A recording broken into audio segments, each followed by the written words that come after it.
Hi and welcome to the Donald Whelden Preserve on Davisville Road, about a quarter-mile away from East Falmouth Elementary School.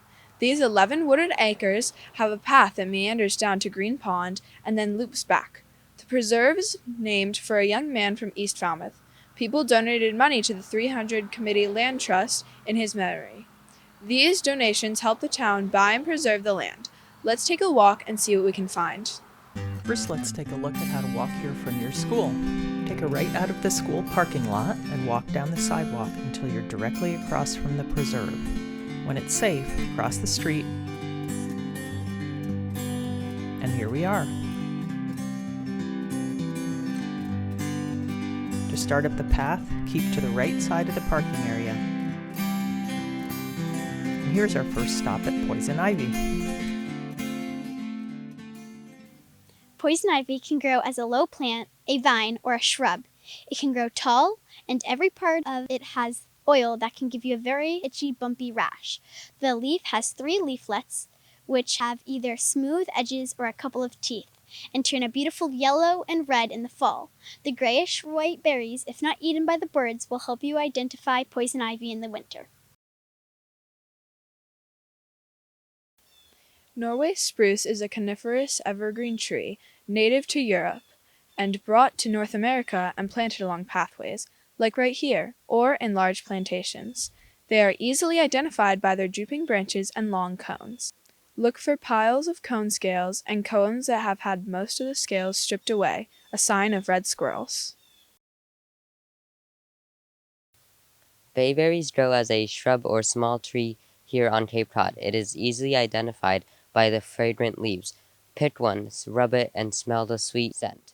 The grayish berries are only found on female bushes and are eaten by many different species of birds. The berries are used for candle making.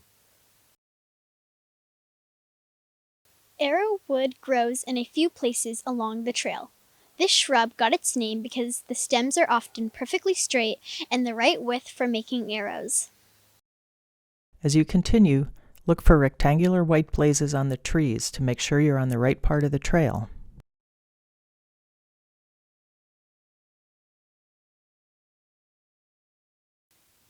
White pine is a coniferous, meaning cone-bearing evergreen, and one of the 2 valuable pines on Cape Cod. It is easily identified by the 5 needles in a bundle and cones that are long and narrow. Sassafras is a deciduous tree, unusual in that it has green bark on its branches and trunk when young. The leaves come in 3 shapes: a single lobe, 2 lobes like a mitten, or 3 lobes like a dinosaur footprint. The leaves and green bark smell like lemons. White oak is a deciduous tree. The lobes of the leaves are rounded like fingers, and the bark is light gray colored. Look for its acorns, which sprout in the fall. You can identify the American beech tree by its smooth, gray bark and pointed leaves with toothed edges. Many beeches hold on to their coppery-colored leaves through the winter. Here we are on the eastern shore of Green Pond. This coastal pond is an estuary where saltwater from the ocean meets fresh water in the incoming and outgoing tides. Coastal ponds are a special habitat that support a wide range of plants and animals. From here, you can often see shorebirds, ducks, geese, egrets, herons, and almost always ospreys in the summer. Wintergreen is an evergreen ground cover plant, common here in our forests. It is only 2 to 5 inches tall. Pick a leaf, fold it, and smell the wintergreen fragrance. Sweet pepperbush is a deciduous shrub. It has white flowers in July and August that are sweetly fragrant, and its fruit look like tiny, round, brown peppercorns.